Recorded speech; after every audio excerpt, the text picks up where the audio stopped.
It started successfully this time. Let's go. Yeah. Uh, so, where we left off last time was quite a moment. Uh, Most of the party was still inside the Corfell Manor, uh, kind of discussing things that had happened. While meanwhile, Grim was outside checking out the labs of Nightshade, past Dr. Grim, and some doctor called Pavor. Grim had found a lot of different materials while searching and had gotten a lot of details already, even just with skimming what they managed to find, and had come to realize why Coel was being so salty, and that the two of them might have a past connection. And we had left off with Grim and Coel returning inside the manor, and Quell having offered to the whole party to spend the night at the manor. Or however many nights you guys decide to stay. It's a big house. You know, he's one person. There's a lot of space.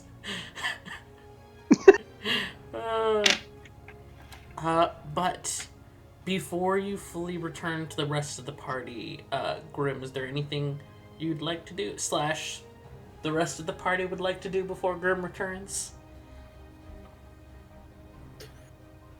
I'm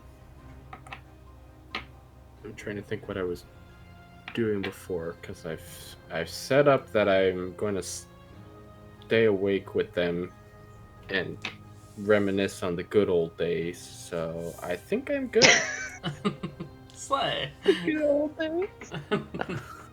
You know, being alive and all that. Yeah. It's been a while since either of you were that.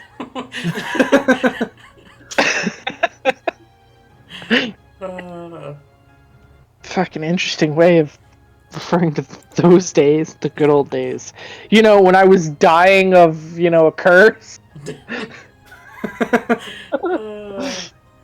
Yeah. But then, if the rest of you aren't discussing anything in particular, Coel ends up leading Grim back to the same room where he left you all before. The kind of sparse bedroom, one of the few clean areas of the manor. And he kind of stands there for a moment, not really looking at you, Grim, just kind of like the side eye, and then says to all of you, I already made the offer to Grim, but the rest of you, you're welcome to stay here as well as needed. You have a doctor here. Kind of says it with a question mark. So if any of you get sick, you should probably leave quickly. But generally, most people who've only stayed here for a couple days don't get sick. Brutus sweats quietly. As opposed to sweating loudly?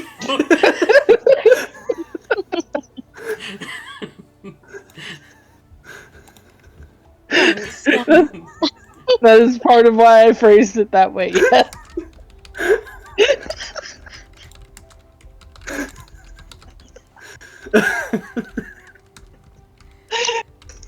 Thank you, Nora, for immediately jumping on that punchline.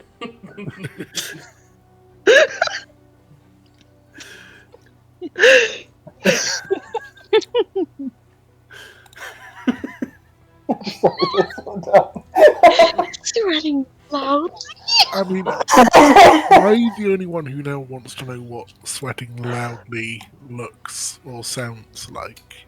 A heavy thunderstorm. Sorry. This is like Army. It's like the textbook, like how to confuse deaf person. Exactly. I was gonna say the fucking scene in the greenhouse and Sound of Music. That's what it sounds like. But pissing works too, I guess. Oh, I said orgasming. Oh god, we got 3 different answers in the space of 2 seconds. Yeah, there's options. I also love the fact that we've immediately derailed. Yeah. I think so Ivana will return to Are you sweating? just slightly louder than slightly quietly.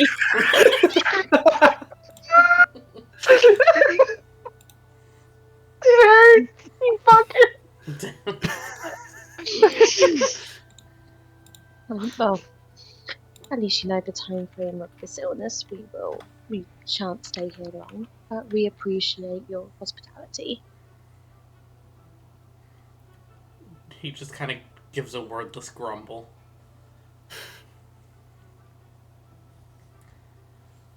But um, I I've told you a lot about me, and I know what you all are here to do to a degree, but I guess I don't really know your group's goal, what you're looking for beyond just facts about the illness.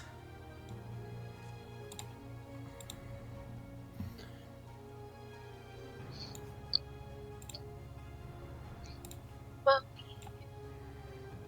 we've all been asked to investigate this, so right now that is what we're focusing on, and if anything else turns up, then well, it turns up. Right. Sometimes there's not always an end goal, but when there's money involved, yeah, we're being paid for a job. I mean, if this is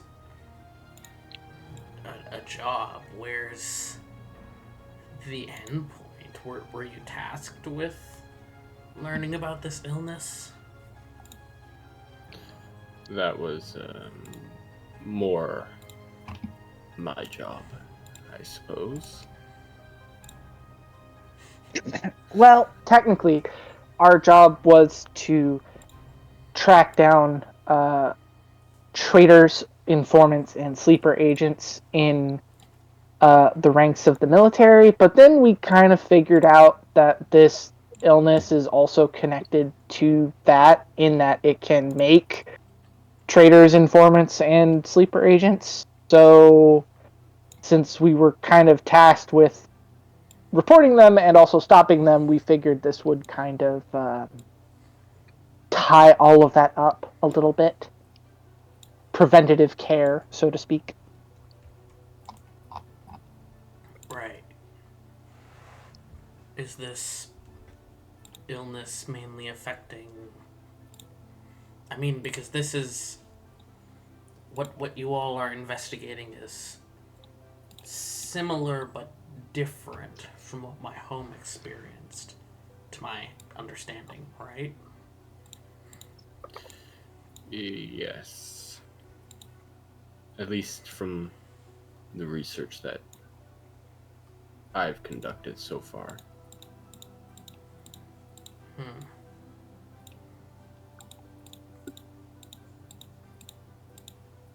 Well, make yourselves at home. He kind of like shifts around awkwardly. I don't really have food, so I suppose you're all you all rations. I don't know.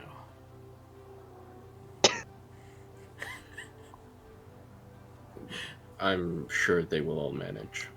We will all manage.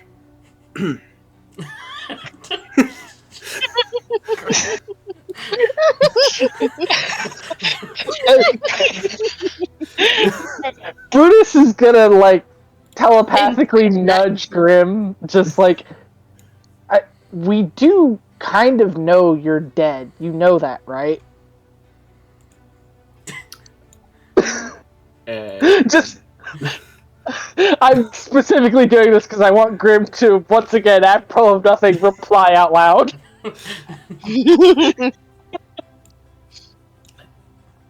Grim is just kind of gonna go and turn around and try and walk to another room. Yeah. If you are checking out some of the other rooms on this second floor, it seems like the rooms up here have been taken care of to a degree as opposed to the first floor. You're quick to find another neighboring bedroom in a similar state, and another, and another. This seems to have been the wing of the house where, I don't know, crazy people might have lived and had their bedrooms. Imagine. Oh my god. But if you're just idly checking out like the next room or two, that's really all you find. All right. Still back in the initial room, Coel kind of watches Grim leave, and then glances back to all of you. Have you all been working together long?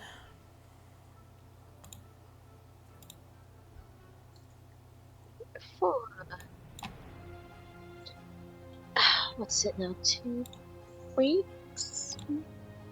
Has it been I 2 don't weeks? actually know how long it's been. Because I think it's been 2. I think.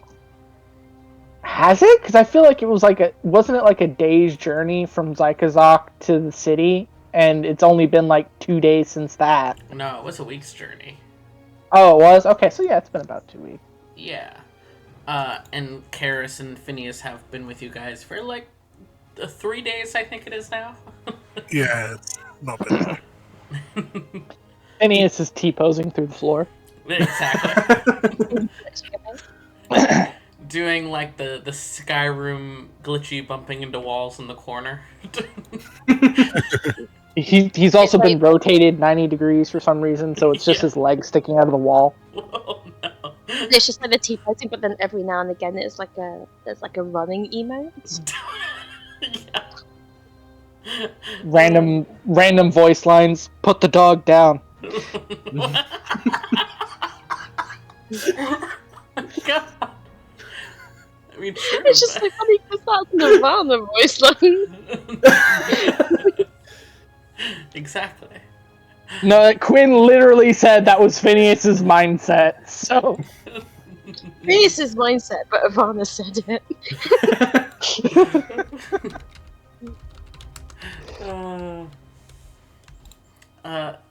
But he kind of gives a slow nod. I don't suppose you all have seen any kind of scratches at a scale for a moment. I don't know. Large flying lizards. Can I insight check? Could I also get well, like Yeah, you both can. Maybe you also ask too. Yeah, you both can. inside? 26? Jesus. That is... Huh? Oh, hold on. That is the. I'm using Ada's character sheet. She has much different wisdom to Ivana. I You would know, think druid. as a druid, yeah. Oh, sorry, 27. Jesus. Oh my Jesus fucking Christ! You Go wasted that on the first roll. That's your one good roll for the campaign, dude. God. That is a 3, but I was Okay. gonna. That is a 3, but Ivana was going to say no anyway, just as an effort. That's a 13 for Brutus. Slay. Ivana, Brutus, he just seems to be an awkward dude who has really socialized with people a ton over the last 20 years. He's just odd. Karis, on the other hand, I would like to note that we do know that he has reason to be curious about dragons. Should we have advantage on that roll? No. Okay. I wanted to make sure. The DC was 13, but Defender wins. And I guess he's motherfucker! pseudo-defender in this. I mean, I am attempting to discern if he's lying, so yes. I mean, it's not really a matter of lying or not. It's more just what is his intentions, and you just read awkward. My intention is awkward. Karis, on the other hand, As I sweat loudly. yeah. Karis, he's definitely, yeah, indeed, very awkward, not very used to social situations, never mind with multiple people rather than just one person. He seems to have chilled out some from the kind of just tired annoyance from earlier. You're not sure if that's because of the side moment with Grim or what. But this, I mean, like the others are saying, there had been a secret code in the note about presumably dragons, and he's clearly asking about dragons. And he's awkward, but there's some kind of looking for info, more because he is nervous about something. Like, there's something he's trying to see. Like, he thinks something bad has happened, and he's trying to find out if you guys know or not. Okay. Alright, no dragons. Cool. Why do you ask? The obvious. There.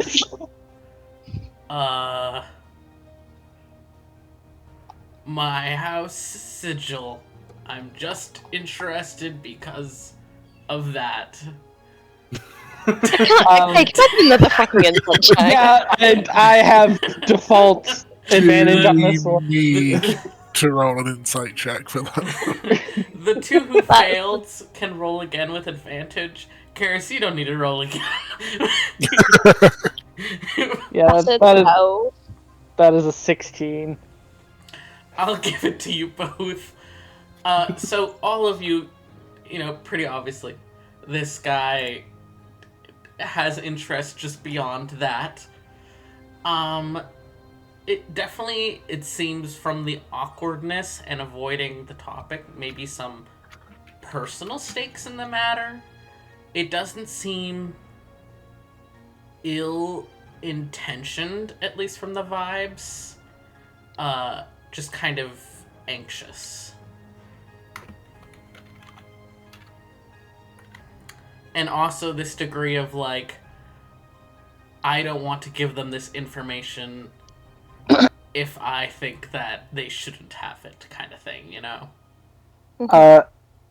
Brutus is going to telepathically nudge Ivana and just say, I mean, if you want to poke him about the dragon thing, this seems like a good opening.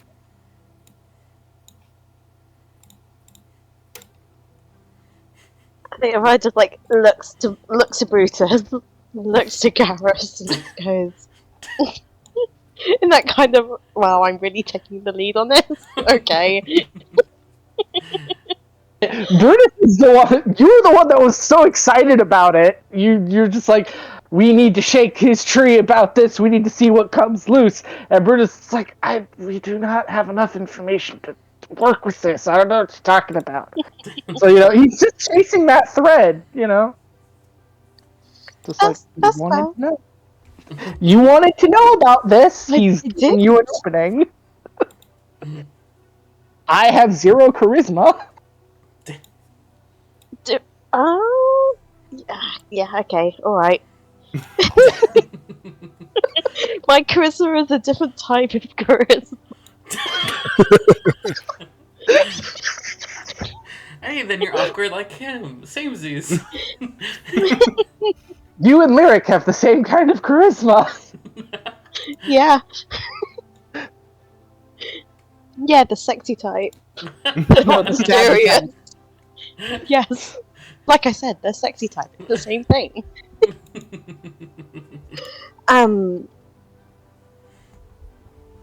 Okay, hold on, I completely lost. I'm so sorry. Hold on. Brutus has nudged Ivana about Yeah. pushing him on the dragon issue. Yes.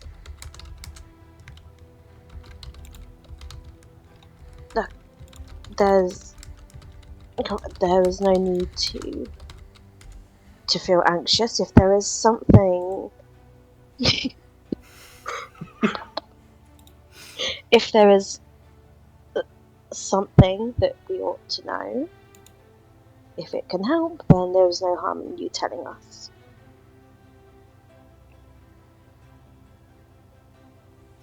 Maybe we can try and find something out about this dragon that you're looking for. Give me a persuasion check.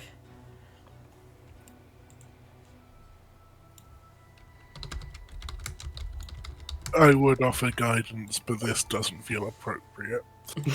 That's okay.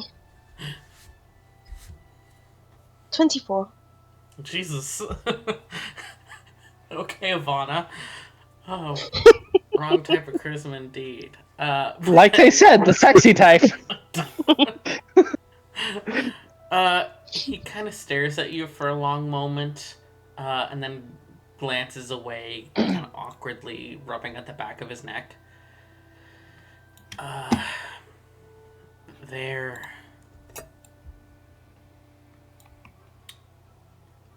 A few years ago, I met someone who was interested in finding out what had happened to my house. I ended up telling them the same story I told all of you. They investigated much the same, and they ended up introducing me to some other people to make sure that I had a quote-unquote community, as my brand of sickness didn't make these kinds of people sick. Those people may or may not be a selection of dragons. It's Like they have immunity to your sickness. yes. They've been able to stay here without growing ill. However, that first person who tried to help me wrote to me recently admitting that there was reason to suspect that the plague that is being passed around could infect them. So I have been trying to quietly get the word out without the Empire possibly knowing, since I don't know if they know yet.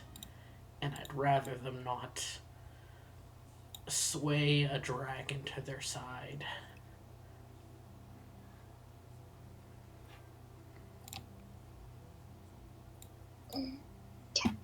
Grim is out the room, aren't they?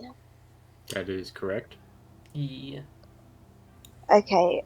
Very quickly, Ivana is going to telepathically link to Taras and Brutus. And just really, oh my god, the question just left my head. Oh my god. Oh my god, I want to ask something really important and it's gone. Was it about the dragons? Was it... About Grim? I'm trying to prompt the thought No, to return. no, it wasn't about Grim. Again, they don't. Oh, yeah. Okay. Yeah, Rana's gonna telepathically link to the both of you and ask: should we ask him, or ask if we can probe his mind to see if anything like the veracity is in there? I mean, we met Eider. We can always name drop him and see if that shakes something loose. And I mean, hell, it's not like I can get worse, right? I'll volunteer for that, sure. Paris? I think it's always good to know what we're up against. Great. Which one do you want to do first? I'll ask. I'll be nice. Fair enough.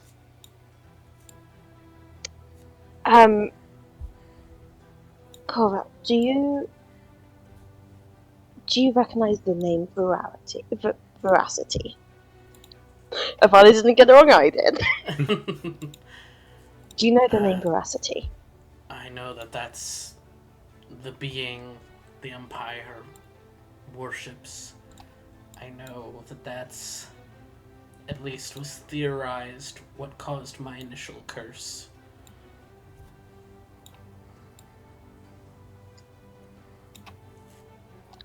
Would you,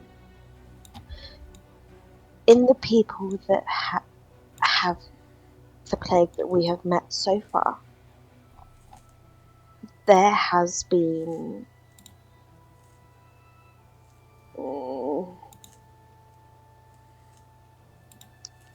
a glimmer Do of you the want me veracity.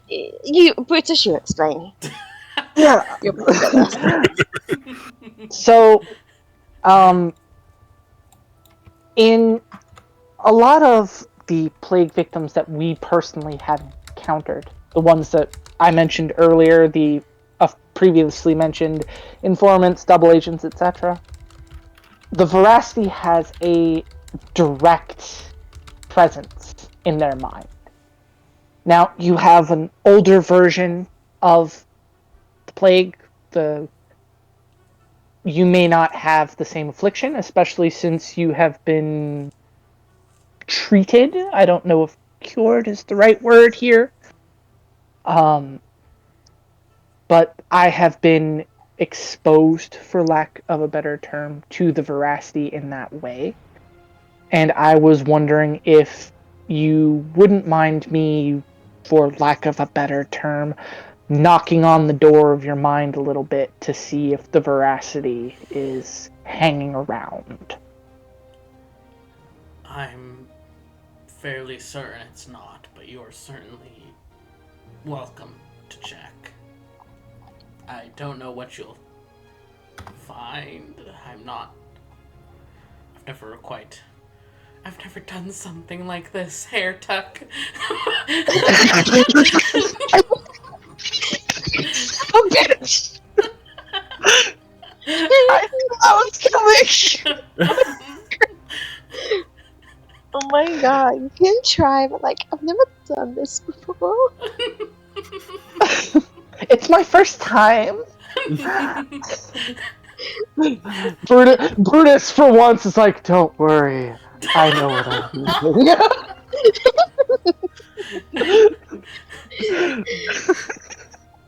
I just laughed so hard my back went. Oh no, Chloe. That was revenge for earlier. Is Brutus just daydreaming right now? Is that what's happening?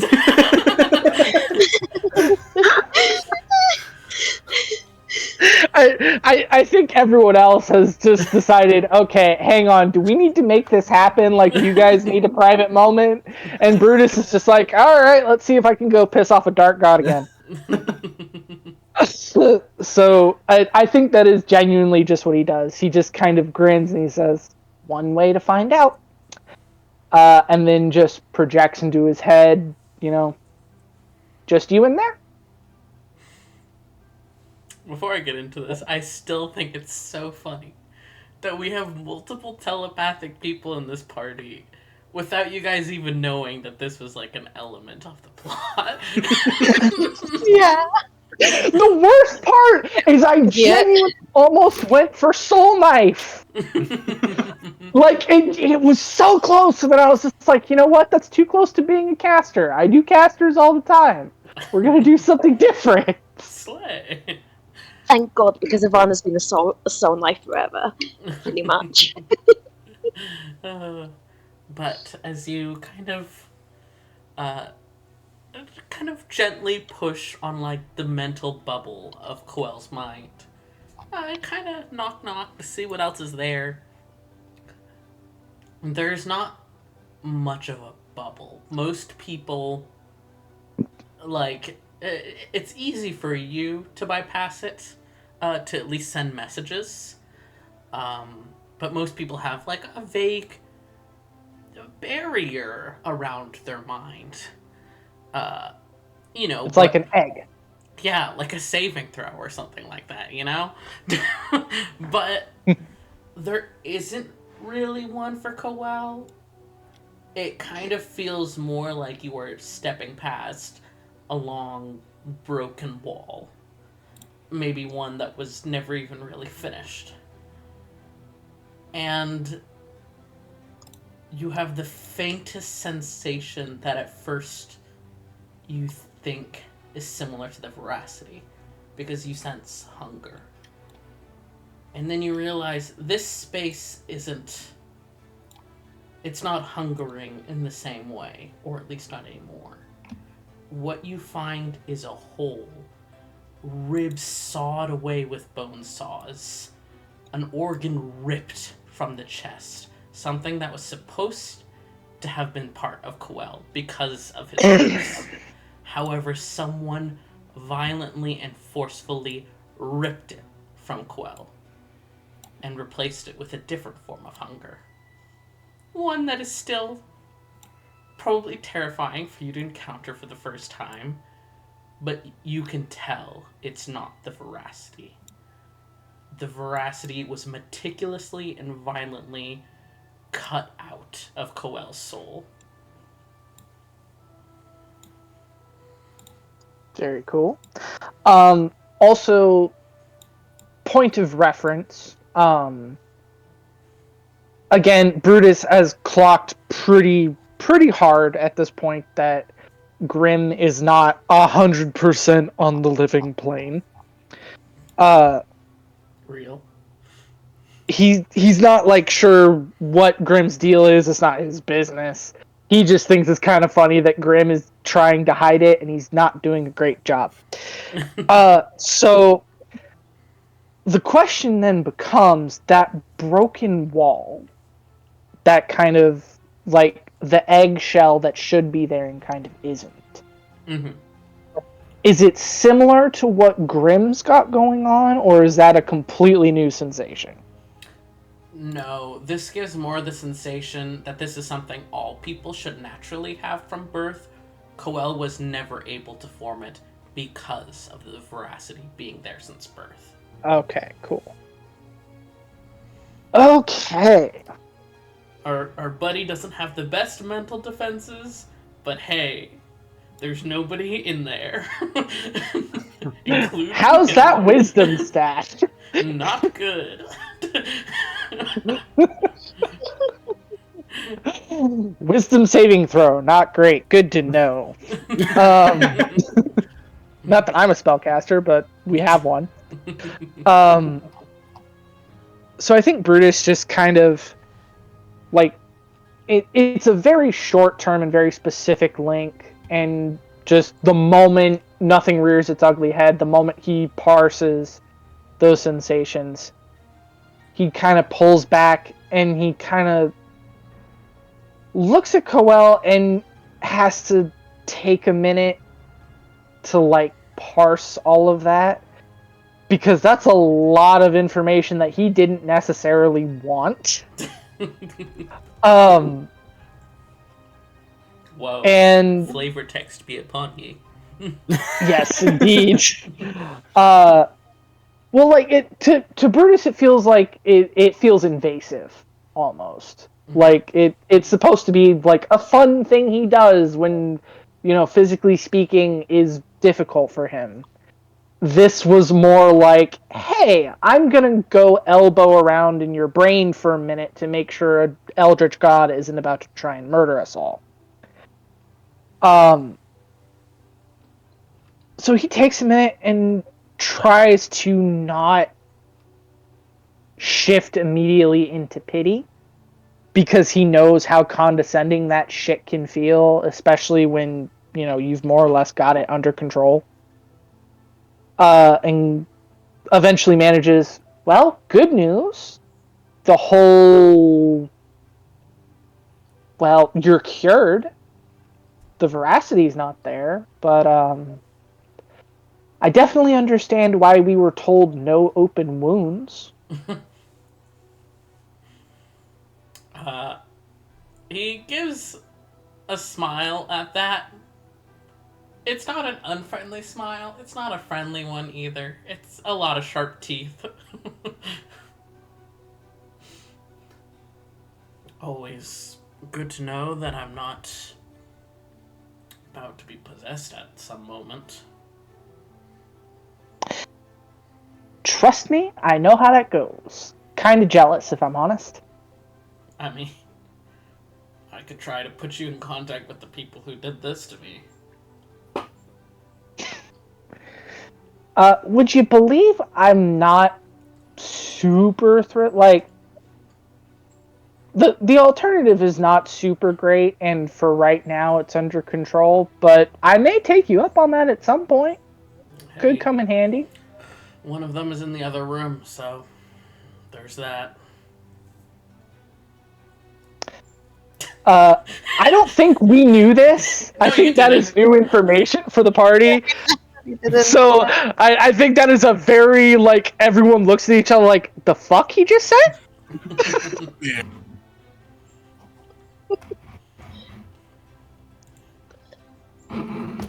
But that's fun. Grim's not even there to try to cover all of this up. The character choices we make that bite us in the ass. Exactly.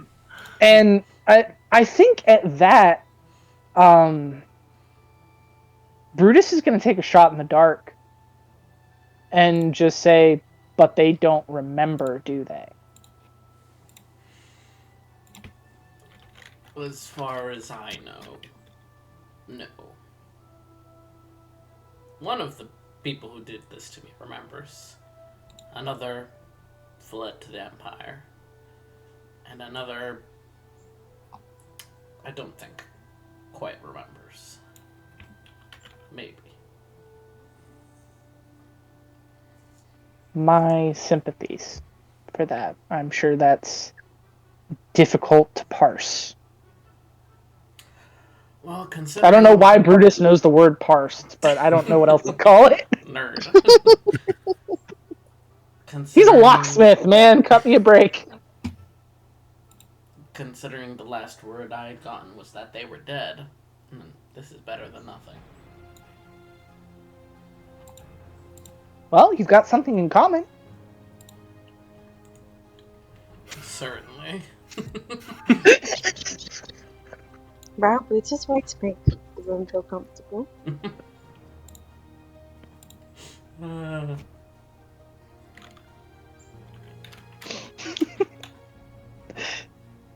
I think Brutus just kind of looks at Ivana like, hang on. Just to be clear, we have been traveling with a plague doctor who seems to be closer to dead than alive, a deer with more personality than a lot of my customers, and a man who is literally, as we speak, being partially devoured by a plague that still isn't behaving the way it should and has apparently given him some sort of power while also killing him. And you're telling me you were comfortable before I made the dead joke. Just think of a very merry band of people here. There are a number of words I might use, but I'm not sure merry would be one of them. It's a good thing I'm using it then.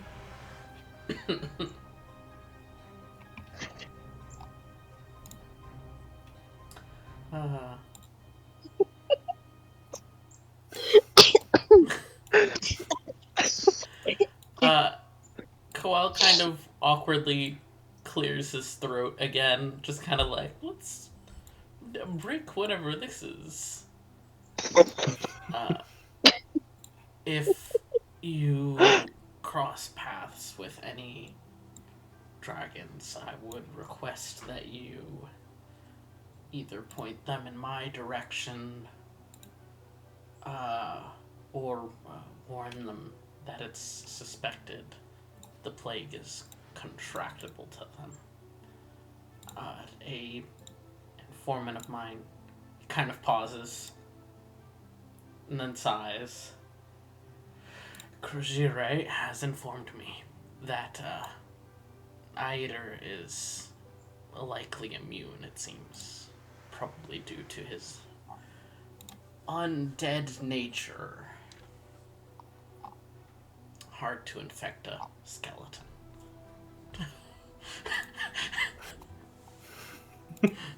I mean, Grim seemed to be having fun with the bones in the part of my finger that he cut off, so who knows, really? Not something I wanted to hear.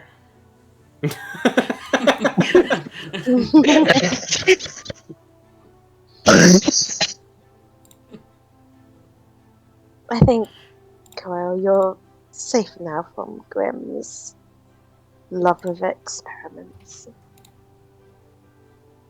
He kind of gives you a weird look, but doesn't comment. There's at least one other dragon I know of who is,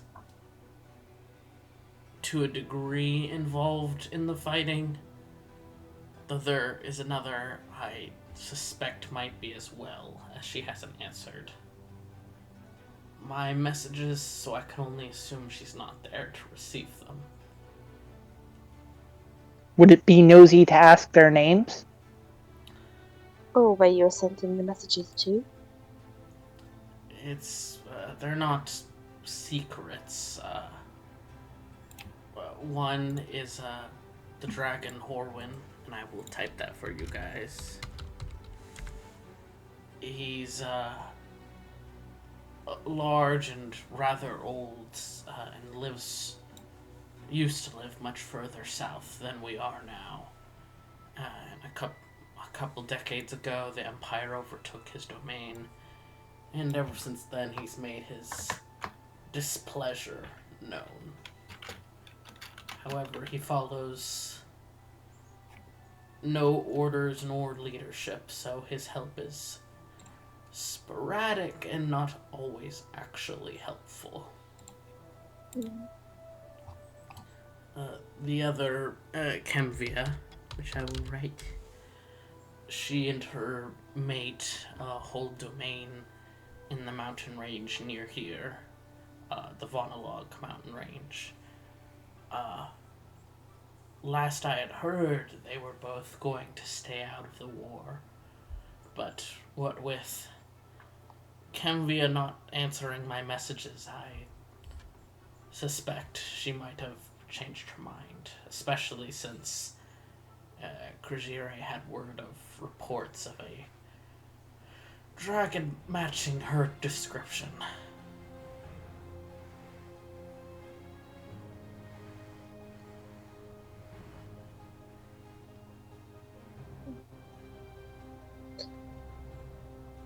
Well, I can't promise you that we will find anything, but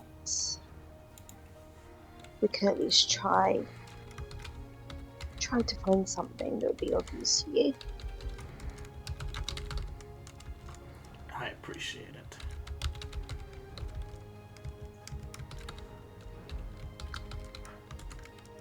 So with Krujire being one of your informants, what other names do you go by? My name.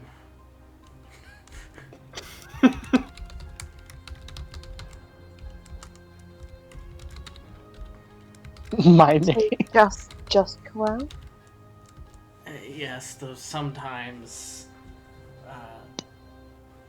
it is insisted that they call me Lord Corfell, but I don't. We are not a politically present house, so I see no reason to call myself a lord.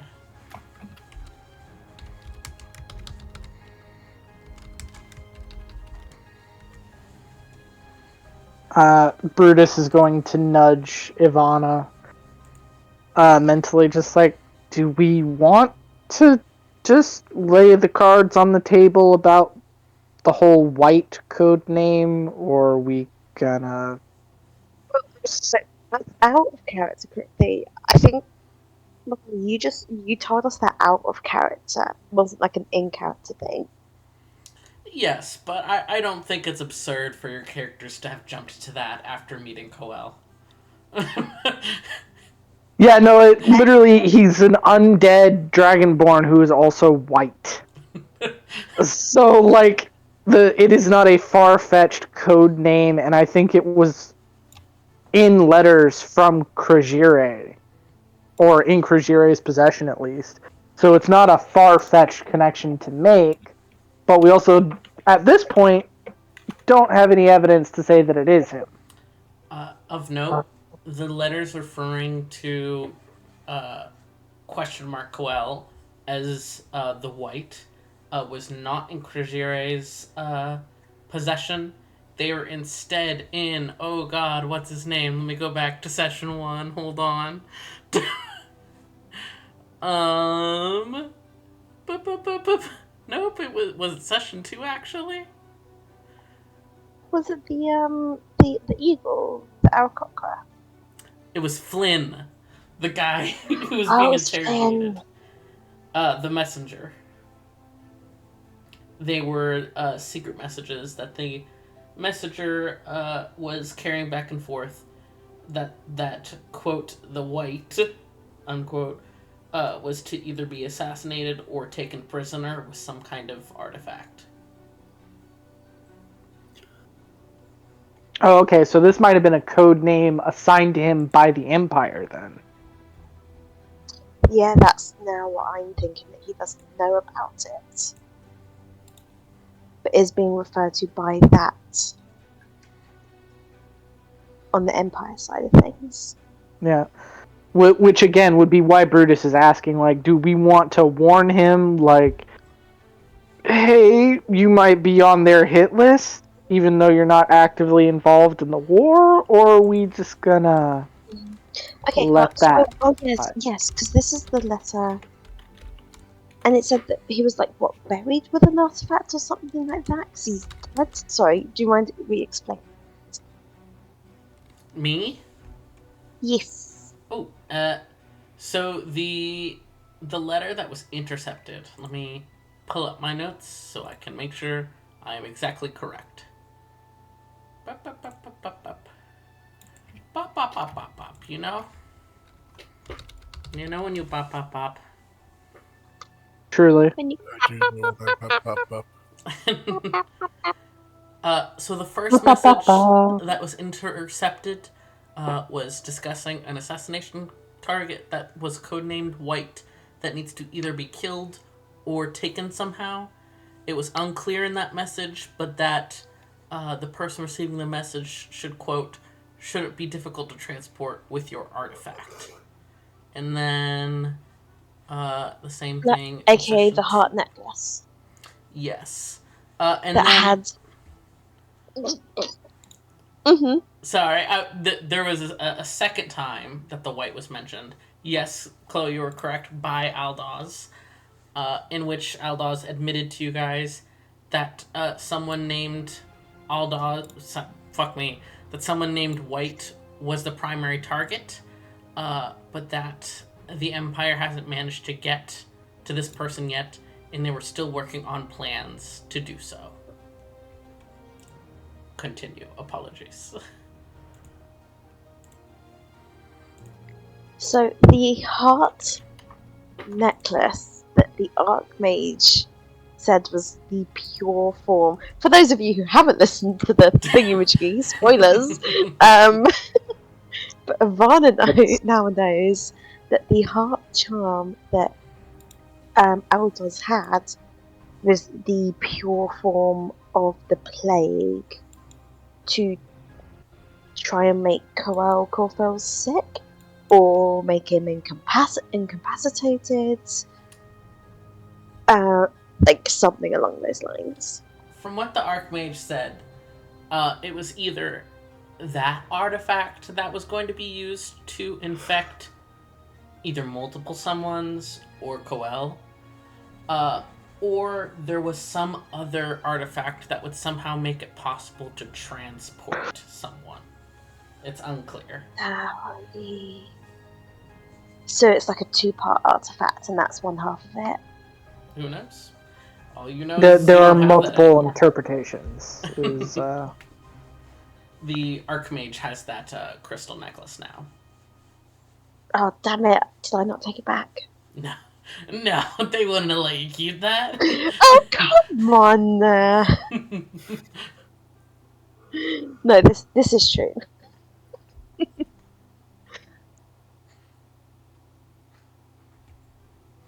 Okay. Telepathically.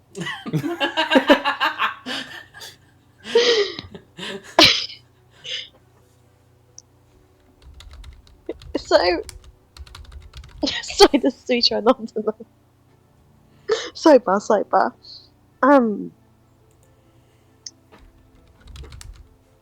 So I'm starting to think that he doesn't know about this other code name, and that with the Empire trying to target him, that's the code name they're giving. Should we warn him?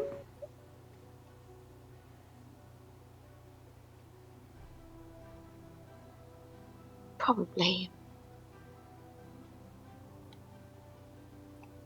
Pretending not to listen in? Oh, great. When you guys are speaking out loud. You're not right now. Okay. Hey, you literally said he never had a chance to build up a mental bubble, so maybe that goes both ways.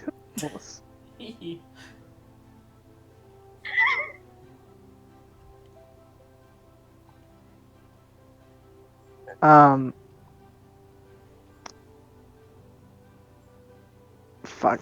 I lost it. Never mind. Okay, so because we could either say cards on the table, or we could do half a pack of cards on the table. I mean, I feel like if the Empire's trying to kill him, that whole enemy of my enemy thing applies. So, maybe at least tell him that. Especially if they're trying to make him sick again, because that would be bad. I feel like that. Terrifying thought, actually. Because what if it's specifically to not only, like, if they're trying to make him sick, maybe they're also trying to mutate their own plague as a form of vampirism, which would make it even more virulent and powerful, and that would be really, really, really bad. And I highly doubt that dragons would be immune to that. Yeah, don't think so.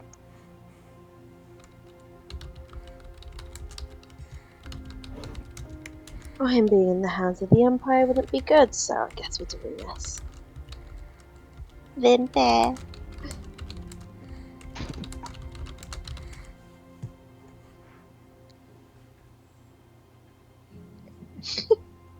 Unbeliever. Oh my god. Kill me. It's the powerful one, Chubby. I'm cutting this off here. No, I just minor vent for a moment. Imagine being in the middle school when those were popular and your name is Charles. Yeah, imagine. Yeah, exactly. We shake hands. Fuck's sake! Kill me now. Anyway, moving on. Let's get to the vampire dragons. By now, since you three are just like standing in a circle staring at each other as you're having mental conversations, and as you kind of come out of this moment, Quell is slowly, like awkwardly inching towards the door. Because it's either the Deadly Silent 3, Phineas and Maeve doing Skyrim glitches in the corner, or Grim in another room. So he's slowly edging his way towards the door. Okay. Carl, I know this is your home and this may be considered disrespectful. Do you want to take a seat? Sure. Should we get Grim?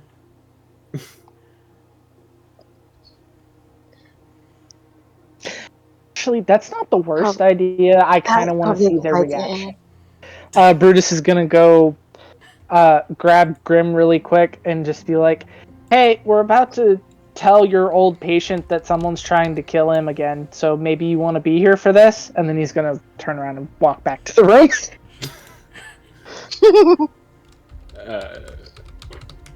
Grim will be like, okay, and like slowly follow them in.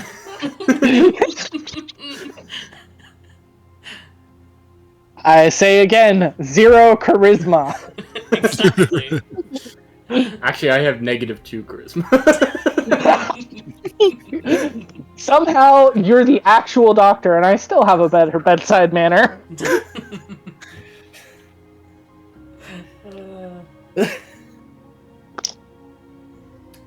Quell takes a seat on the bed that probably hasn't been used in like 5 years. Oh my god. What a It's a virgin. dry spell. You cannot be making the same jokes, Chloe. I know, I'm sorry.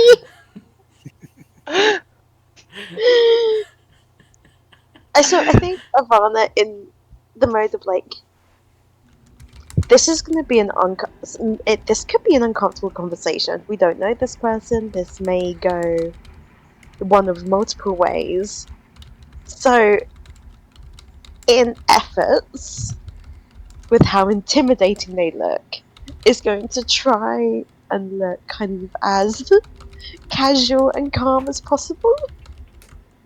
Mhm. So I think is going to like just sit on the floor and like lean up against the wall. Slay.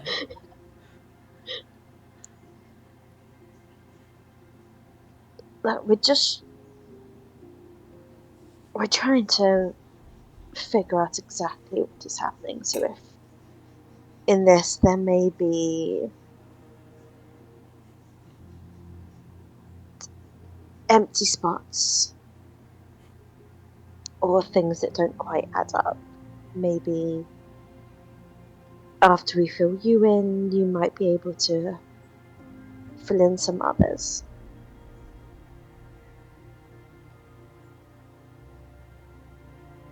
So we believe you are a target. You may know this already, you may not. Of the Empire. They don't want to. We don't really know if they want to kill you, to transport you somewhere, to try and infect you with a new type of plague. There is a lot to learn about what they're trying to do, but we intercepted a message from one of these turncoats. Alright. Which had a message saying that they wanted to find someone with the code name White. But they were not able to find or contact you. We're presuming it's you because Brutus, take over. I'm not. It was an assassination order, and the target was codenamed White, apparently beyond the reach of where the Empire has managed to go so far. And it was a top priority to either capture or reinfect them. We found an artifact that we suspect was filled with some sort of agent or serum, perhaps, that carried the plague and may well have been able to infect you again. Had enough in it to infect more than a village, but it could also be the second component, the second artifact that could be used to transport someone, which is what they wanted to do. And obviously, these possibilities are unsettling because either one, it would simply reinfect you, which would be enough of a problem on its own, or two, it could possibly mutate the plague and allow it to spread as your other curse does, which would be obviously a very bad situation for everyone involved. I had some idea that the Empire was looking for me, and that even though they presumably have Professor Nightshade with them, they were somehow still unable to find me. It has been implied to me that something is hiding me from the view of the Empire. A group of people. I don't know them. I've specifically been told I can't meet them due to secrecy. But there's some sort of effort to keep me hidden. Thus why, even with the war growing closer, I've not attempted to leave yet. I don't know if this act of hiding is tied to this manor, or if I'll still be hidden if I try to leave. I was not aware they were trying to assassinate me. I had just assumed Professor Nightshade was returning for her work, and he just kind of gestures at himself.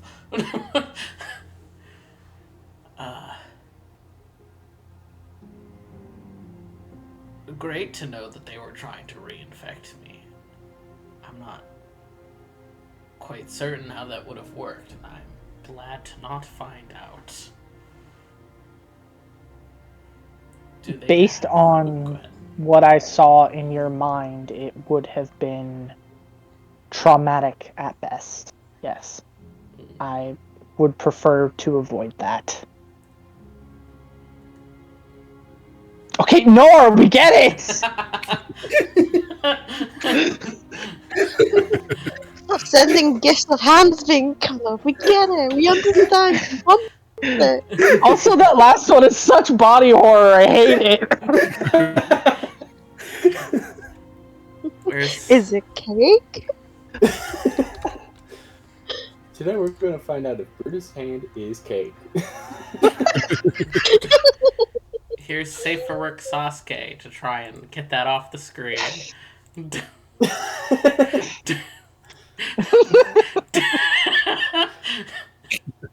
Here was my favorite gift of all time. Real.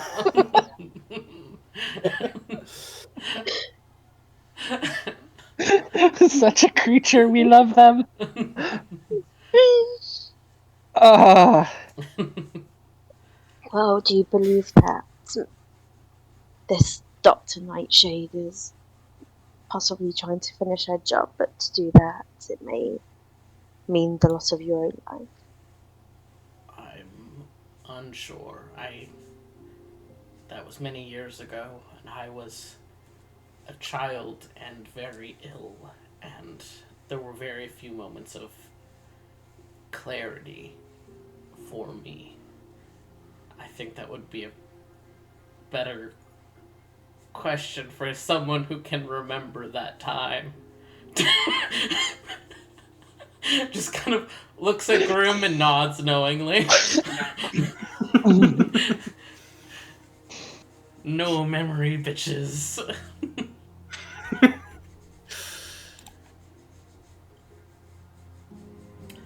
I could try and send a letter to Dr. Pavor, but he only comes by every couple of years to check on me. And I don't. As far as I know, he had no leads on Professor Nightshade.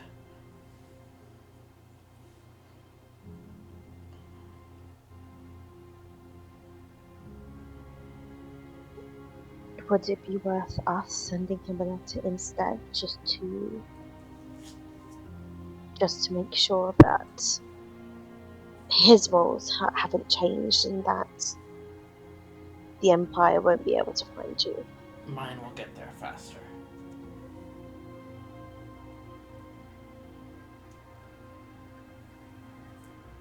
And I am very sure that he is in no way involved with the Empire. Though he would, kind of glances at Grim, be interested in certain bits of news.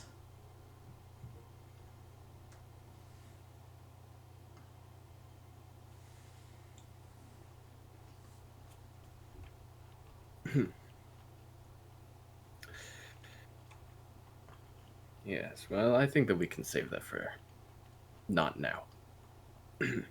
Right.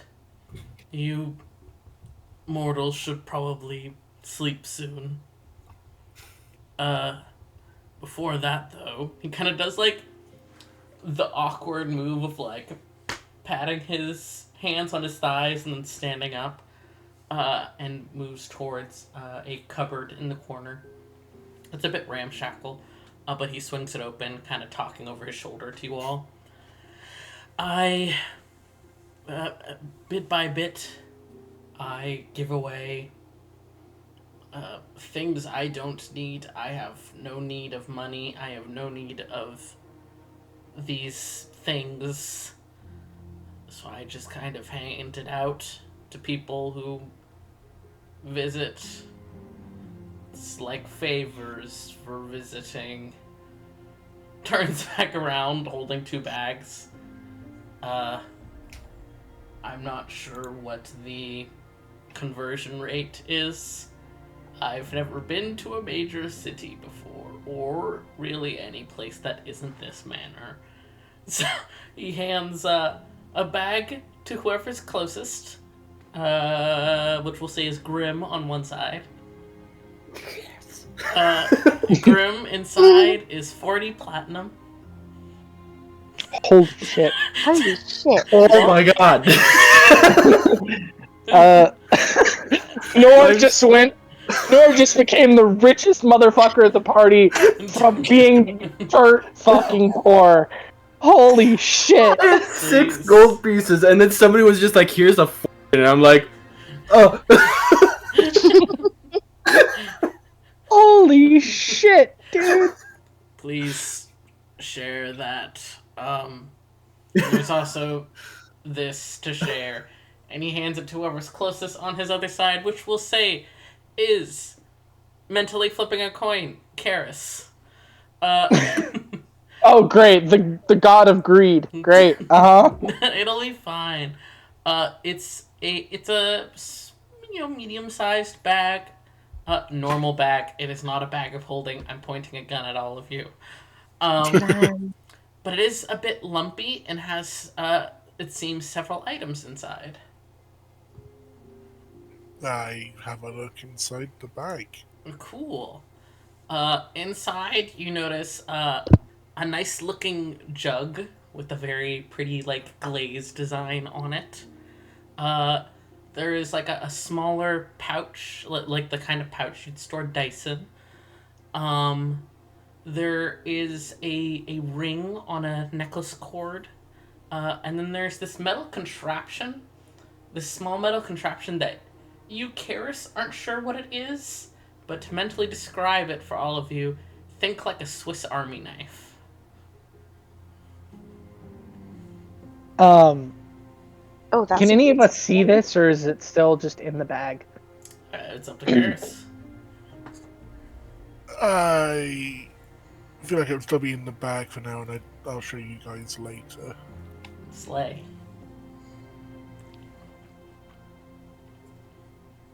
With that, though, Karis kind of claps his hands. Karis, fuck me. Jesus Christ.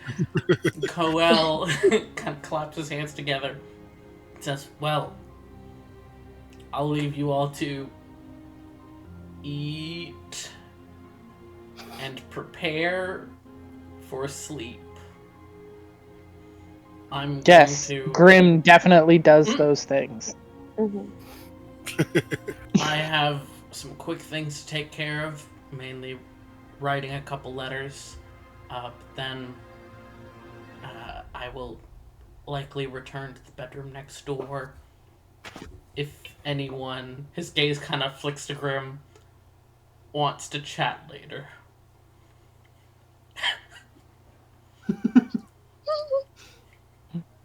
I can't imagine the implications of I mean, with all the implications we've been making about vampire fucking this session, it's hilarious that that's not what's gonna happen. Yeah, it's very funny to me because the other three are probably like, there's some kind of tension here. Oh my gosh. Meanwhile, Grim is just there like, the sun boy.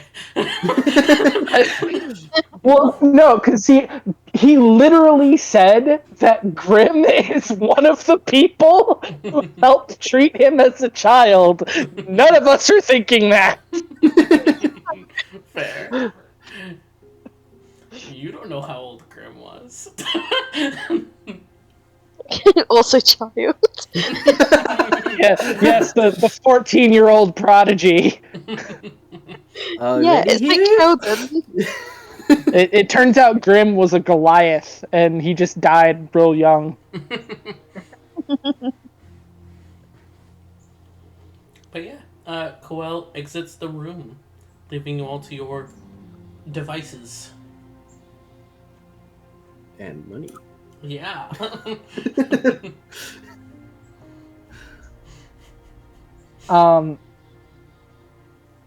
Does Brutus know, like, Grim, did you show the bag around to anyone, or did you just, like, take the bag? Oh, I full on like looked in and then shoved it into my backpack in my pack as fast as possible. Shove it into your bag as Coel is saying, please share. Absolutely the fuck not. They're mine. All you have money, I don't. Because honestly, Brutus is probably, like, he's a merchant by trade, so he's probably going, okay, I hate to cast aspersions because he seems like a good dude, but do you want me to double check that that's real currency really quick? He literally said he didn't know what the conversion rate was like. No. Thought I would offer. You're not gonna share, Grim? I'm not intending to. No.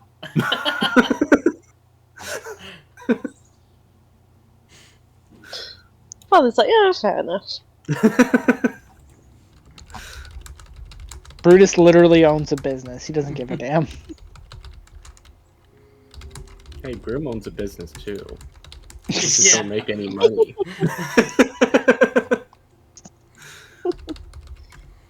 Karis, what did you get?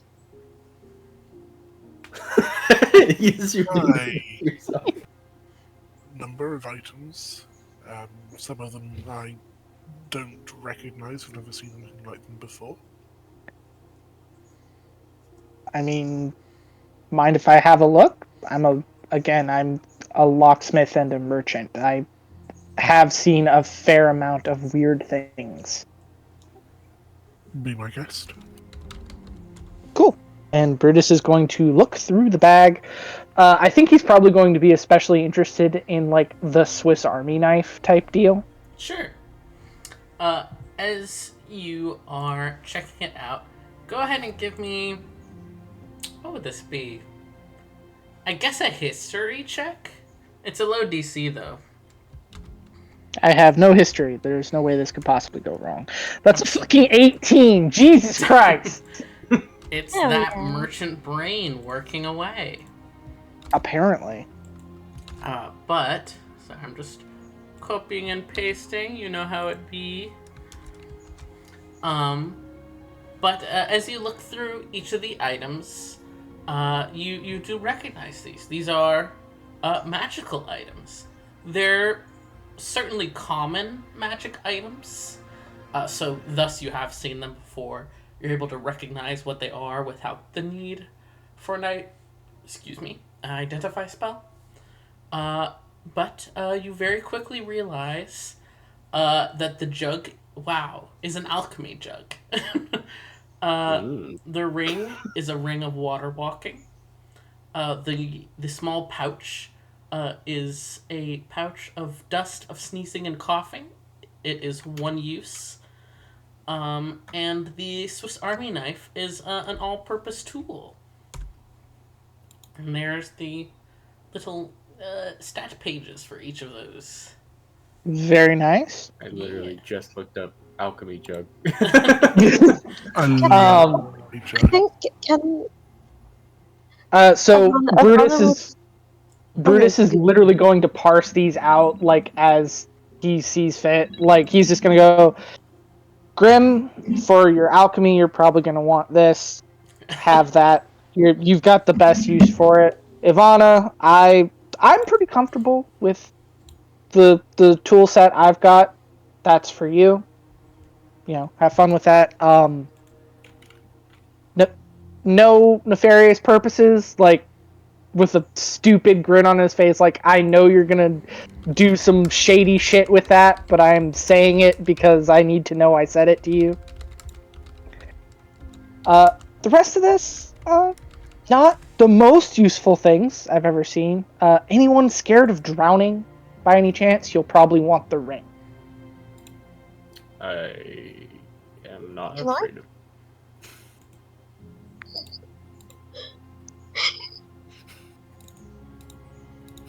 Say again? I didn't hear what you had said, Chloe.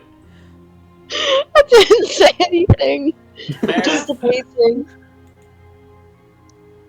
I mean, the ring looks interesting. It's a water walker. You can just kind of walk out on there. I mean, it's not super useful during like a storm when the waves are 10 feet high. But, you know, if you're scared of the water, you know, it tends to be a good thing to have on hand if you're trying to learn to swim, too. You know, it's not something I'd get a lot of use out of, personally. But, you know, maybe someone else will. Obviously, we are 2 party members down, so I don't know how they would feel about any of these off the top of my head, so... Work. Well, I'm happy to keep both the ring and the tool set on me for now. Just for safekeeping, and then we can always no. move stuff around later. Oh, the tool set is yours. I feel like you're going to be the one that gets the most use out of it. But, you know, if you want to call dibs on the ring for now, I have no problem with that. Like I said, I'm good with my tools. I like mine. I made mine. To be clear, you only have some types of tools, Brutus. The all-purpose tool can take the form of any artisan tool, and it automatically makes you proficient with it. Yes, Brutus does not give a shit. Fair enough. Because he Brutus has is his... sentimental. He's sentimental, and two, he has his areas of expertise. He knows what he's good at. He knows what he's doing with that. He's fine with it for right now. When he finds a reason to branch out, he will. But for right now, here you go. Fair enough. Shall I Oh my end? god, not the mayo. Oh no, we are not doing the mayo cheat. We're not We are doing not the doing mayo. the infinite mayo. Don't worry. Well, no, it's so random. It's like 8 ounces of acid, half an ounce of basic poison, 4 gallons of beer, 2 gallons of mayonnaise. Like, All right, which motherfuckers told me about mayo and the war crimes? Or was that a Tumblr story that I read? I think that was I probably think it was a Tumblr. Yes. Okay, I will get back to you guys about mayo and the war crimes after session. 12 gallons of water, comma salt. Yeah, salt. Is that It's salt? like salt water. But why wouldn't it say salt water? Why is it water, comma salt? I don't know. They're getting Because spicy. that's how they list modifiers. Was this dust in there as well? Or did I not read that? The dust was in there. Who has the dust of sneezing and choking? Brutus, that was one of the things Brutus threw up for just like, who wants this? Because I don't fucking care. If no one else wants it, Karis will have it. Kara says, "Whoa, allergies be upon ye." One time. It's a single-use item, which is why Brutus doesn't give a shit. If it was reusable, he'd call dibs and be a menace, but it is not. So Pocket sand. Exactly. exactly, like literally, Brutus has mage hand. He would be such a bitch about it all the time. But it's not reusable, so you know. Honey from that grim. But are you guys discussing anything else while you're alone, or just getting ready for sleep? I think getting ready for sleep. Ivana's already sitting on the floor and is probably just gonna get comfy there. Work. Brutus does not trust that fucking bed, so he's gonna find like a comfy corner somewhere and just prop himself against a wall, probably. He's copying Ivana. That's really funny.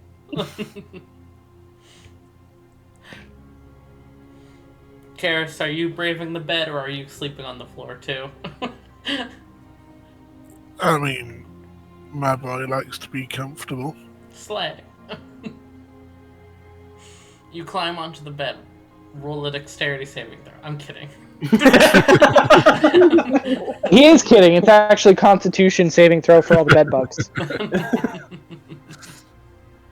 All right. You guys prep for the night. Grim, I presume you are either poring over the research you recovered today, or perhaps working on something else.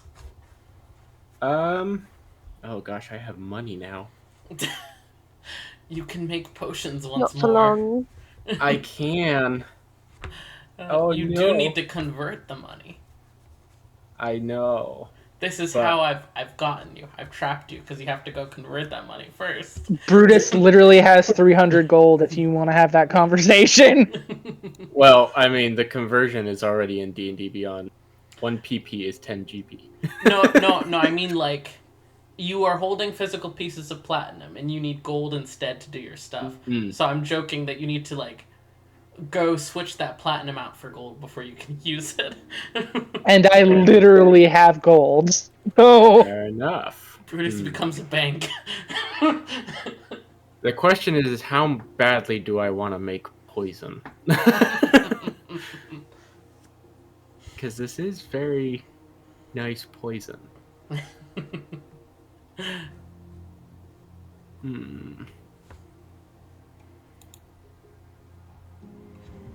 And it only takes an hour's worth of work.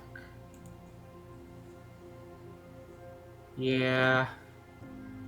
I'll go to Brutus and exchange some platinum for gold. All right. How much I exchange are we doing? I need 50 gold for my poisoner Okay. feature. So that's what? 5 points. That's Yeah. yeah, that's 5. 5 PP. So true.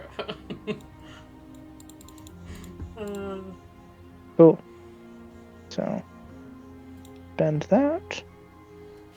And I will spend an hour making that, slay. and then I will spend the rest of my night poring over other notes. And let me double check before I do anything crazy. Okay, yeah, yeah, I still get that potion too. Okay. Slay. I like the idea of Karis and Ivana trying to go to sleep while there's just the clinking of coins as Grim and Brutus sit on the floor and trade coins. Well, I also like the idea thing. of I like the idea of Brutus like trying to get ready for bed and Grim coming over and being like, do you mind changing out some coin? Well, see that again. That's the other thing. Is Brutus is again literally a merchant. This takes like 2 minutes tops. He's used to it. So now you're sharing? Oh. I think as when Grim does this, like, oh, so now you're willing to share. I'm not sharing, I'm exchanging.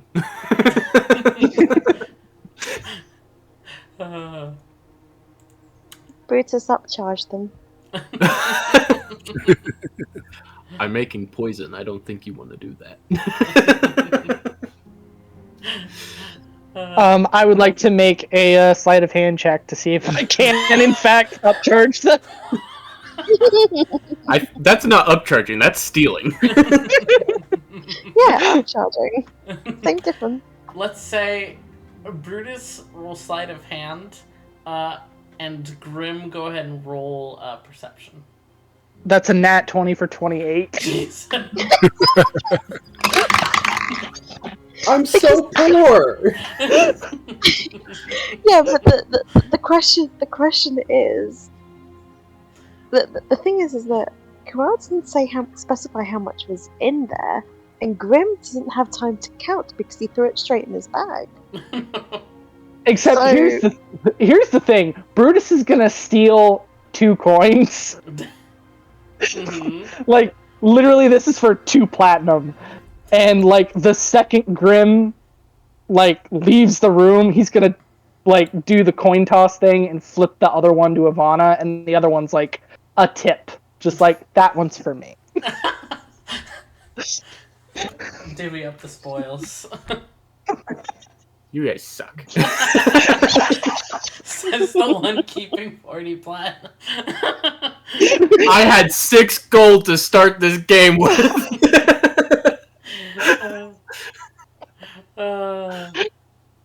But as you all go to bed, Grim, do you eventually switch over to the bedroom next door, like Quell had mentioned, or do you stay in this room? Oh no, I switch over. Slay. Take all your jangling bottles to go work over there. Yes. All right. Probably about so you finish your first hour of working on that poison, and then about an hour in to you reading through the notes, and trying to like make your own notes on other people's notes of your work about this vaccine or vampire conversion or whatever that you had been making. It's very confusing to try and translate across, 3 people? But about an hour into that, there's kind of a quiet knock, and Koal sticks his head in. Hello. If you want to chat, we can. If not, he kind of like holds up an older looking book. I've brought myself reading materials if you'd rather not.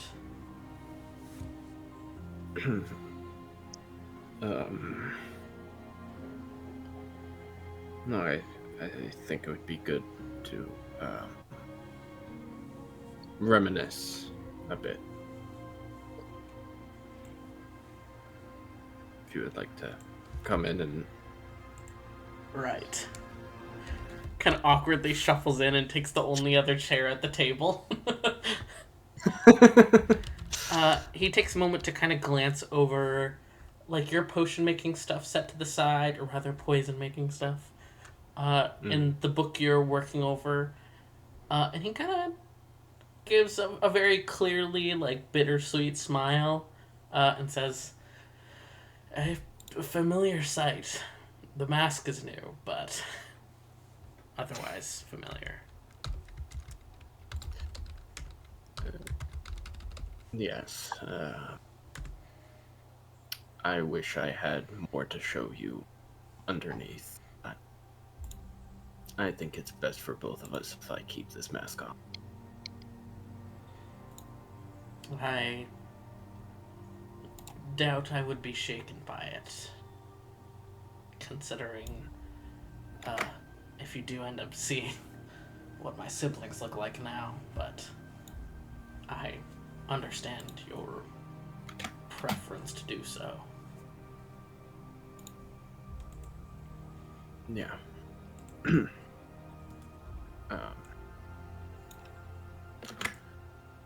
So,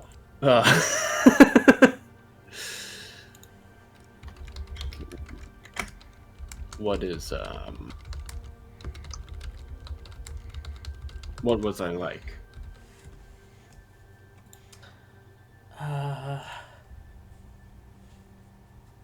You were brusque, you were focused and to the point. Wanted to do your job and do it well. You were ambitious. As a child, you were the smartest person I knew.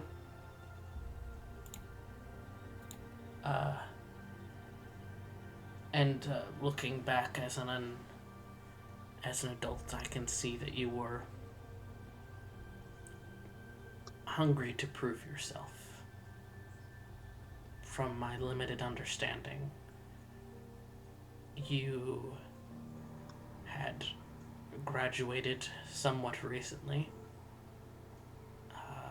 within the last couple of years or so, and Dr. Pavor was an expert in plague work and had offered to further your own work and prestige, and you were working very hard to impress him.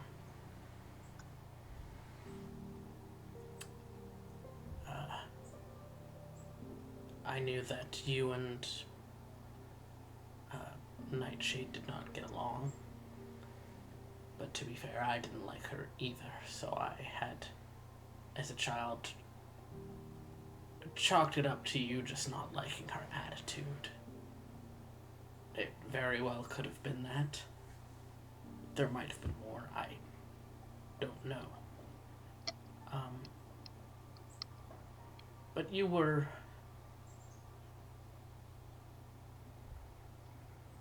Looking back now, I wouldn't say you were friendly to me, but you let me listen in. You taught me things. You answered my questions. You didn't make me feel stupid for asking questions. You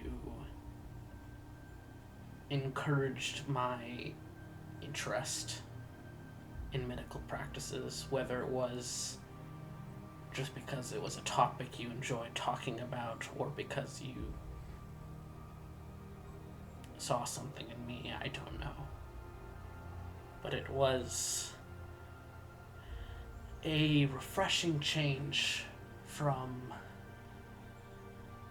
a doctor who treated me like an experiment, or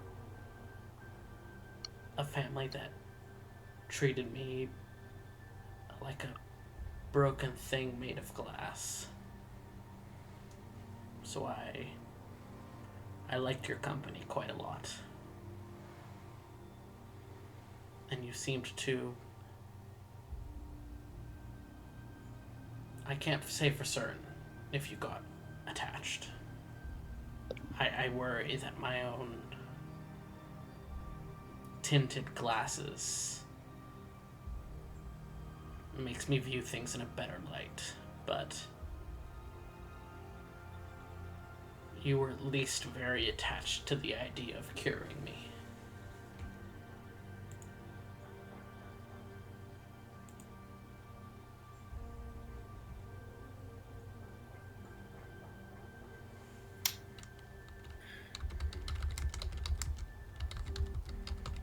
Well, I certainly haven't heard anybody enjoy my company in a while, so... You were certainly prickly, but as a kid you were the only person I knew who dared to be prickly to a group of stressed out nobles and their sick child, so I guess I had thought that was interesting. Well, I can't say that part of me has changed too much. Certainly seems not. You would have liked my friend. She... Well, if she was younger and in the medical arts, I think that, at least at the time, I think that she would have enjoyed meeting you.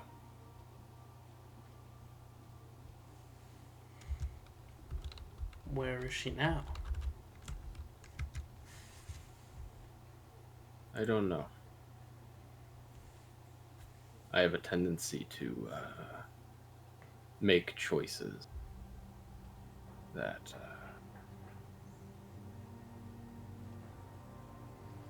well, no point in dwelling on that. Is that why you didn't seek out Dr. Pavor? Or did you not remember him when you woke up? The only thing I really remembered when I woke up was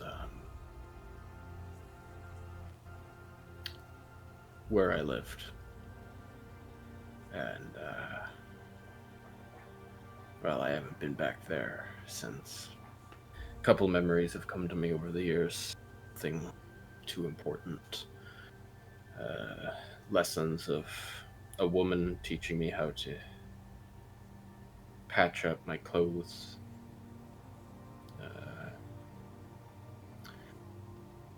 Class where I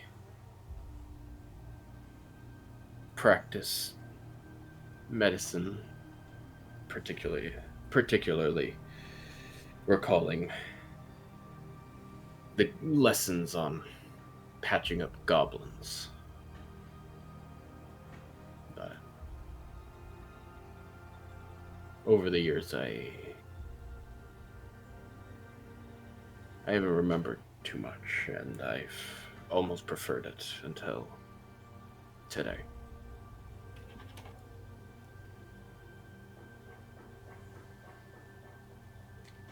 I admit that I don't know much of your life outside of what you did here.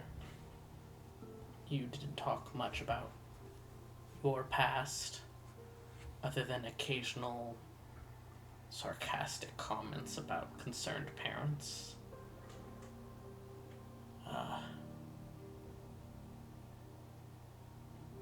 Dr. Pavor, he said it seemed like your family cared at your funeral. I So thought they about. did have. Oh, go ahead. So they did have a funeral. He didn't tell me much of it, but they did have one. They wrote you letters while you stayed here. I never wanted to snoop and read them, even in recent years, but I think I saw you grab them while you were in your old lab. I may have.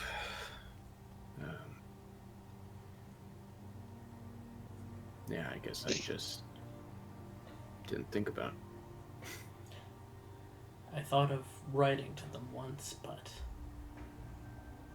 I didn't know if they would blame me, so I never got around to it. And Pavor passed the information to me when they passed.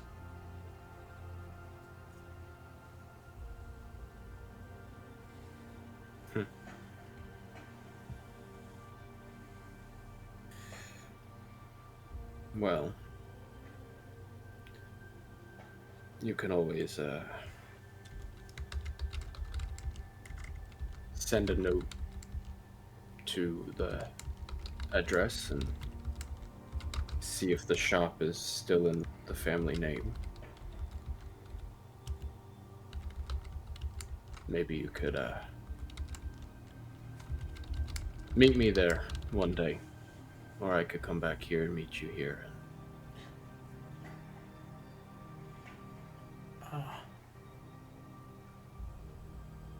I don't. He kind of glances down at his closed book. I don't leave the manor.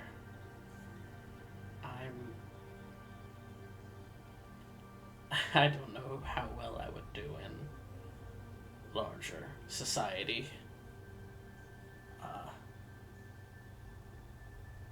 And also, the protections put on me before the people who do them, I don't know if they're tied to me or to the house, so I would rather not risk it.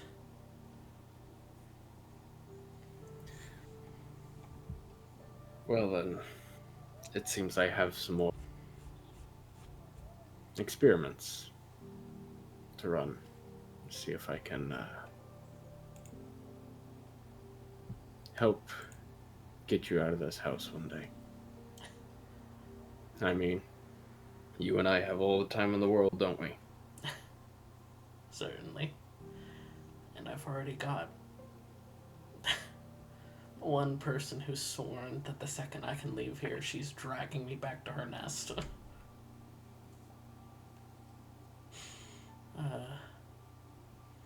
But you're out there, you're interacting with this illness. I can understand you and your drive to cure it and to want to get rid of it.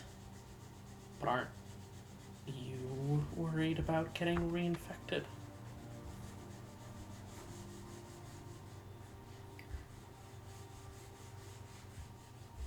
Reinfected? He kind of looks confused for a second.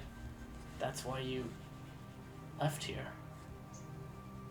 You fell ill. And it was different from the sickness that came from me. So you had gone back to your home to try and research it and keep it from spreading from anyone else. Pavor said you died of it. Right. Well, no. I'm not too worried about it. I have a strange advantage when it comes to disease. I think it's a matter of dead cells. Hard to transmit a disease when there's little that can carry it around. But I'm still vigilant. I'm still checking. Is it to do with your deal? Deal. I mean, he kind of gestures towards the book you're reading through. You didn't tell me about it, but when I looked through your notes, I noticed the vaccine you made. You came up with it yourself, but you used a compound in it that I had never heard of. And when I asked Pavor about it a few years ago, he said you had made some kind of deal to be given that compound to be able to make the vaccine, to be able to make me this. Is that the same thing that makes you resistant to disease?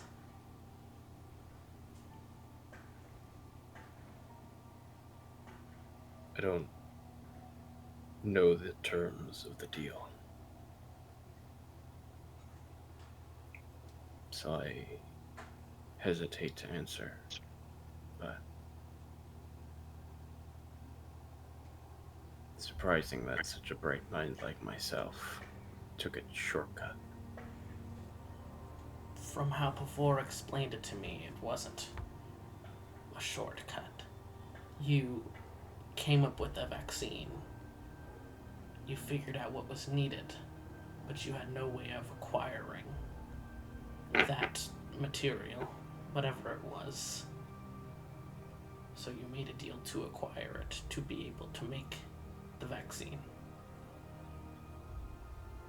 From what I remember of my last days before I was turned,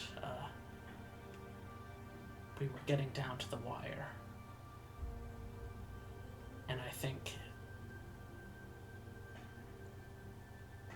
you were working as fast as you could.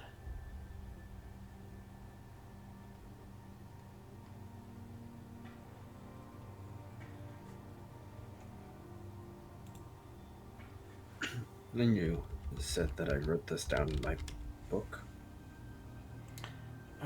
I'm not fully trained. I've never, done any schooling. Everything I've learned has been either from Pavor's visits or this. And he gestures to the book. It took me a long time to even begin to vaguely understand most of it, but your recipe is in there.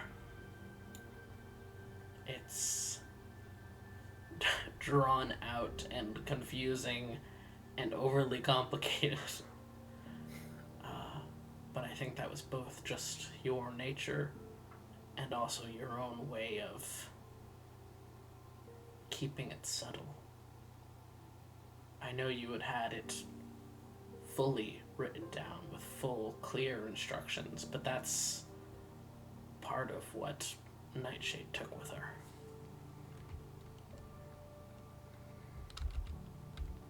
How long ago was my funeral?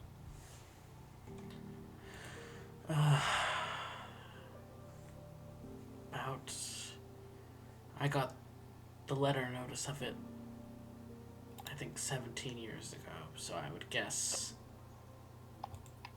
probably a little before that.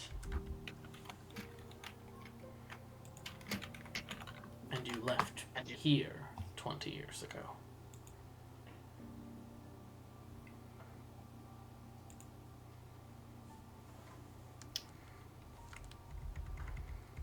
I see.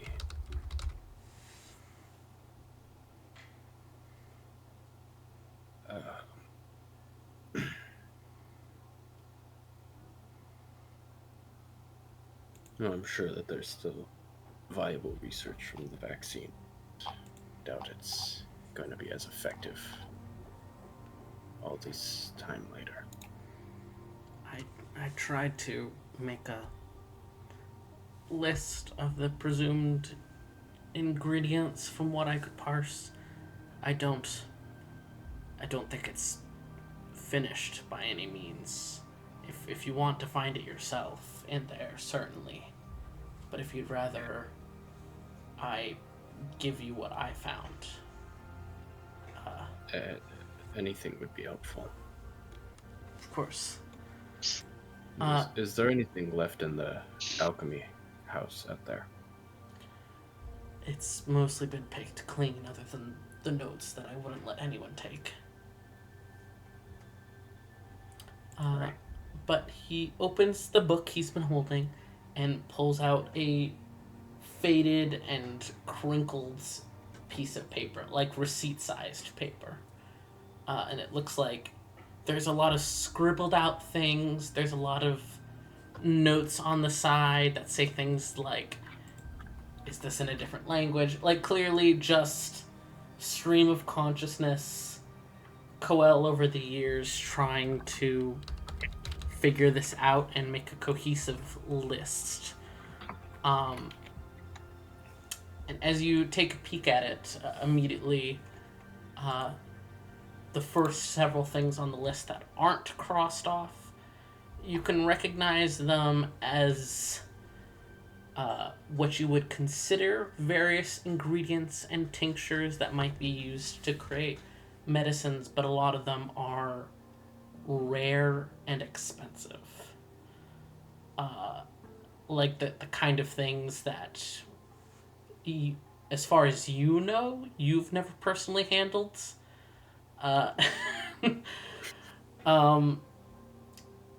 So, like, exceedingly rare ingredients, like there's one part that's like the powder of a phoenix's feather, and you have no idea where you're gonna find something like that, but you remember vaguely reading in textbooks that it's good for, like, restoring health to somebody on the brink of death, you know, with that kind of revival property.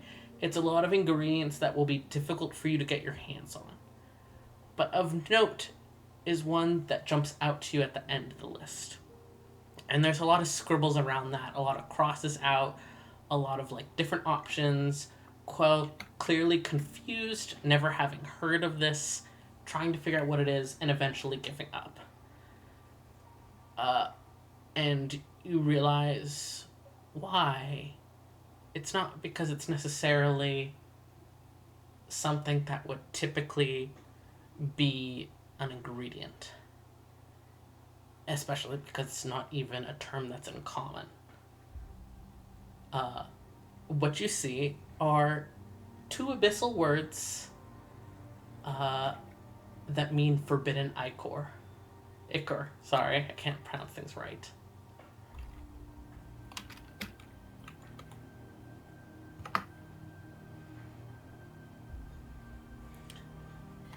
And you would know contextually in that language, since ichor is the blood of gods, it probably means the blood of some kind of dark or hidden god. Or I don't know, maybe the veracity, who knows? Hey Brutus, you want to go fight God? No. I mean, to be fair, you do have his finger, which is infected through and through at this point. But So, does like, that it might count? count. It might. It's worth a test. We'll have to make time to. I have so many things in my inventory that I need to go through and. Exactly. But Like I. oh, go ahead. I was just gonna say, like, if I ever miss a session, Grim is just going through their stuff. Fair. But Quell kind of taps a claw on that term and says, I'm not sure what this is, but I know that this is what you made the deal to attain.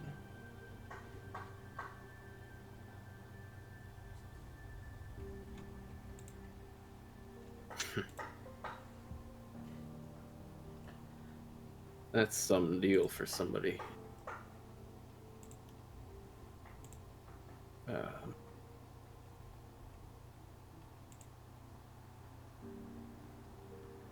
I think that it is safe to say that I cared a lot about you if I was willing to go this far. Who knows? And I don't know if I want to know. No offense to you, but it would be upsetting to me if you gave up something too important just to save me. But if I tell myself that it was because you wanted to be the first, because you wanted to discover and make something no one else had before, something still done for wanting to help me, but still driven by human ambition and need for power, it's a little less sad. Not in an insulting manner, but it makes me feel less guilty.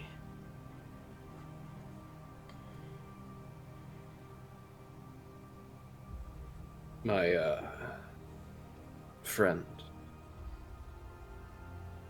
used to say, there's no point in feeling guilty over something you can't control.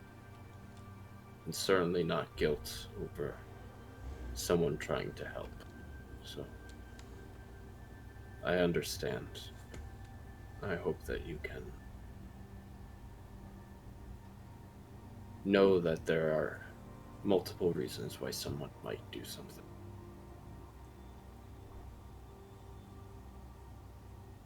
To be fair, I don't understand half of what she said, so. Women, am I right?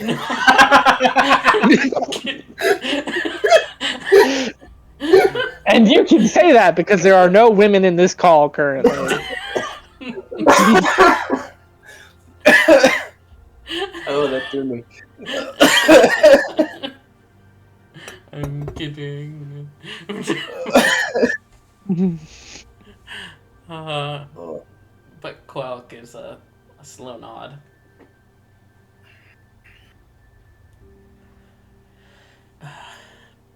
I apologize. I wasn't.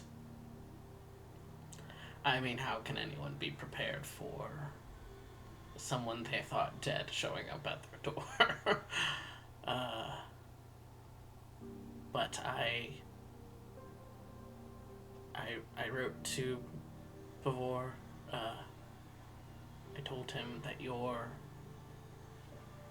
back.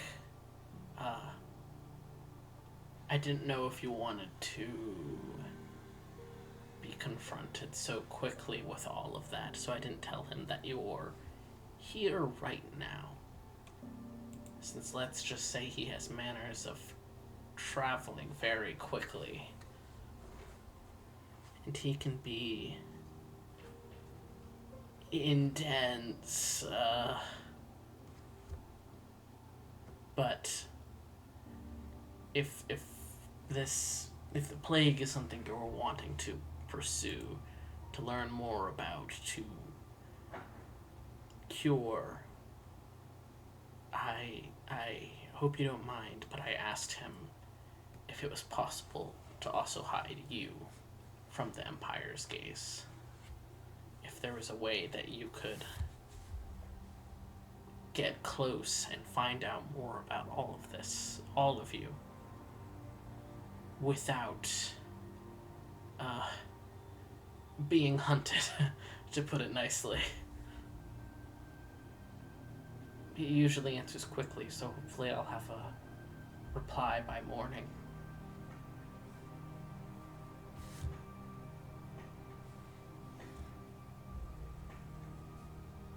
It seems that it was my wish to be here for you and your family. And it is currently my wish to solve this. So, yes, I'd like to figure this out if that is something that you're okay with. Certainly.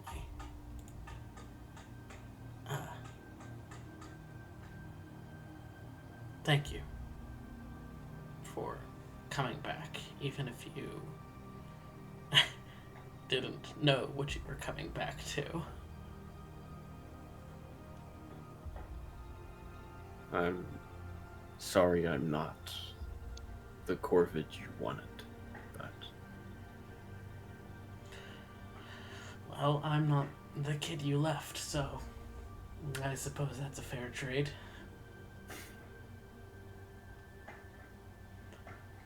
And as you guys begin to spend some time, maybe Coel occasionally sharing more small memories, you looking through more of this journal as Coel is pointing out particular parts of note to you, the night begins to pass. There isn't much need for keeping watch. If you even ask, Coel would have told anyone. This is his domain. He can tell when somebody enters. And he leaves it at that. And it is probably around 4 a.m. that Coel kind of briefly straightens up and frowns and stands, his chair kind of screeching a bit. And he glances down to you, Grim. You should go wake up some companions. Someone is incoming. And as there is a whooshing sound outside, one that all of you can, to a degree, feel, even if you sleeping ones just think it's part of your dreams. There is the rumble of a dragon as Eider comes to land in the manor's courtyard. And we will end session there. Wow. Yep, I knew there was going to be a cliffhanger somewhere in there. Wahoo! I mean, she told you guys she was gonna come meet you here. Nothing bad has happened, guys. Don't worry about it. hey. I do not believe you even a little bit. You knock that off now. But I hope you guys had a good time with my little emo. Thank you. We kept making jokes about fucking him, so I'd say we had a very good time. It's what he deserves. Poor guy. This 30-year-old virgin needs something in his life.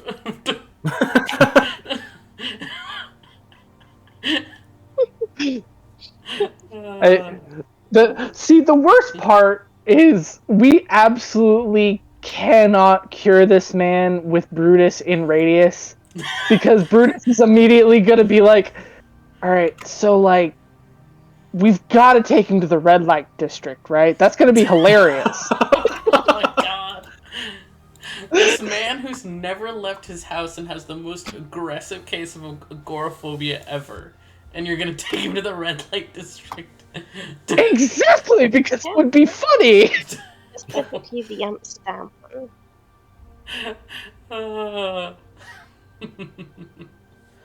But yeah. Money and lore and magic items. And also theft. That too. How dare you? That was the funniest possible time to roll a nat 20. That's... Yeah, I did the roll anyway because like if I can hit nat 20, I rolled a 5. So yeah, if you hit a nat 20, I would have been happy to re-roll. The problem is I have a +8 to sleight of hand. yeah, Grim is so like nichely specified. Doing anything with Grim is a bit rough. He is min-maxed to all fuck. Well, it's like, hey, you need a healer, or you need somebody. Apparently, Arcana is and history, which very funny. There was a part of me that was like, oh, give Grim Keen Mind.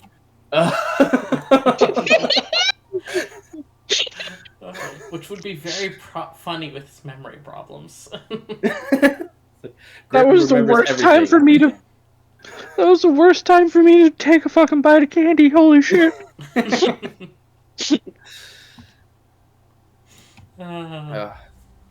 But It's